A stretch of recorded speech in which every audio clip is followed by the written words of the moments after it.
So hello everyone, और एक और नई वीडियो में एक बहुत इंपॉर्टेंट वीडियो। सो आपने देख लिया होगा थंबनेल पे मैंने आपको बताया था कि इंपॉर्टेंट चेंजेस, क्या इंपॉर्टेंट चेंजेस आया है वो मैं आपको बताने वाला हूँ कास्ट सर्टिफिकेट को लेके। तो उस चीज़ का ध्यान रखना, अगर आपका कास्ट सर्टिफिकेट उस वैलिड डेट का नहीं है, ठीक है, तो फिर आपको दिक्कत होगा। लास्ट ईयर से इस बार डेट्स में चेंजेस आया है, मैं आपको बता दूंगा। लास्ट ईयर का भी आपको दिखा दूंगा और इस ईयर का भी दिखा दूंगा कि क्या चेंजेस आया है, ठीक है ना। सबसे पहले देखो, जो भी अगर आप ओबीसी एनसीएल का सर्टिफिकेट आपने बनवाया है, ईडब्ल्यूएस का बनवाया है, तो आपको इंश्योर करना है कि वो डेट शीट है वो मतलब इस टाइम पीरियड के बीच में होना चाहिए।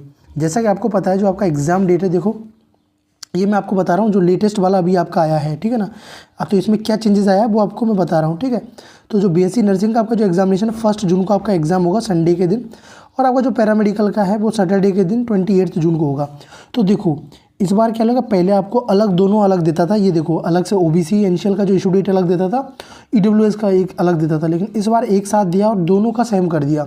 देखो पहले होता क्या था कि ओबीसी एनसीएल का अलग होता था। ओबीसी एनसीएल का आपका, जैसे कि अगर आपका 1 जून है तो 1 साल के लिए वैलिड होता था, 1 ईयर के लिए वैलिड होता था, लेकिन उसकी जो वैलिडिटी को घटा के ओबीसी एनसीएल का भी आपका अगर इसी फाइनेंशियल ईयर के बाद का है, देखो 25 लिखा हुआ है, मतलब 1 अप्रैल के बाद में आपका ये सर्टिफिकेट बना होना चाहिए। 1 अप्रैल के बाद में है तभी आपका ये वैलिड होगा, तभी आपको काउंसलिंग के टाइम पे इसका बेनिफिट मिलेगा। मैं आपको बहुत बार बोला है ये चीज़ कि इसको बनवा लेना, बहुत इंपॉर्टेंट सर्टिफिकेट है। नहीं बनवाओगे तो आपको फिर इसका लॉस उठाना पड़ेगा, ठीक है ना। जो लोग इसको सोच रहे होंगे कि नहीं हम जनरल कैटेगरी के अंदर में आते हैं सर, और हमको तो क्या बनवाने का, ओबीसी और जनरल में कोई अंतर नहीं होता है, तो आप मेरा काउंसलिंग का वीडियोस जाके देख सकते हो।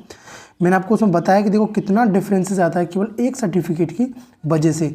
तो ये देखो ये डेट शीट है, ये आपको ध्यान में रखना है। मैं आपको देखो लास्ट ईयर का भी बता देता हूँ। पैरामेडिकल का 1 से देखो 1 अप्रैल से, और ये देखो, ठीक है ना, इस डेट के बीच में आपका होना चाहिए। देखो यहाँ पे लिखा हुआ है ना, ये देखो आपका, देखो जो नर्सिंग के लिए जो बना होना चाहिए 1 अप्रैल से लेके 15 मई तक के बीच में, इसका इसी के बीच में बना होना चाहिए, तभी वो वैलिड होगा, ठीक है ना। दोनों डेट को इंक्लूड, मतलब आपका 1 अप्रैल को भी बनवा सकते हो, 15, दोनों डेट को इसमें 24 के अंदर में। जो देखो आपका कास्ट सर्टिफिकेट था, ये देखो ये है ओबीसी एनसीएल का। देखो ओबीसी एनसीएल का 23 से 24 मतलब 1 ईयर के लिए वैलिड था, ठीक है ना, 1 ईयर के लिए वैलिड माना जाता था। और देखो ये आपका पैरामेडिकल का, ये देखो, तो ये तो ओबीसी एनसीएल के लिए ऐसे आता था।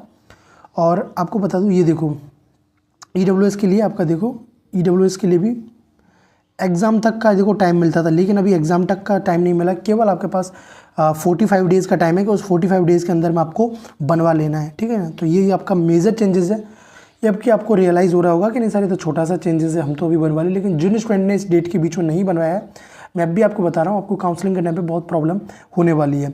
बाकी तो काउंसलिंग के टाइम पे जो भी अपडेट होगा, कैसे आपको कॉलेज फिल करना है, कहाँ पे आपको पुट करना है, वो सब मैं इस चैनल पे बताऊँगा, तो सब्सक्राइब करके बने रहना। सो टेलीग्राम चैनल को ज्वाइन कर लेना फर्दर अपडेट्स के लिए। सो बाय बाय, टेक केयर।